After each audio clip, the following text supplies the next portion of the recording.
দাদু, ধরো, দাদুকে ধরো। শুক্রিয়া, তোমরা না থাকলে আজ আমি হয়তো পড়ে গিয়ে খুব ব্যথা পেতাম। আরে এটা কোনো ব্যাপার না দাদু। আচ্ছা, তোমরা এসব কি সেজেছো দাদু ভাই? দাদু, আজ আমরা সব বন্ধুরা মিলে সুপার হিরো সেজেছি। দেখো আমি উড়তে পারি। আমিও কি সেজেছি দেখো।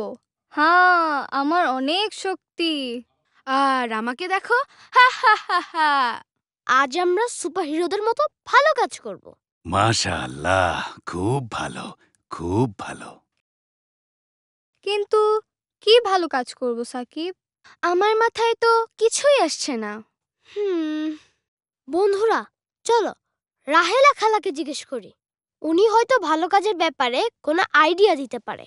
চলো। আচ্ছা রাহেলা খালা, মামারা, আমি খুব টেনশনে আছি। বাসার চাবিটা খুঁজে পাইতেছি না। অহন তো মিস্ত্রি রাইকা গেটের তালা ভাঙন লাগবো। আমি এখনই তোমার টেনশন দূর করে দিচ্ছি।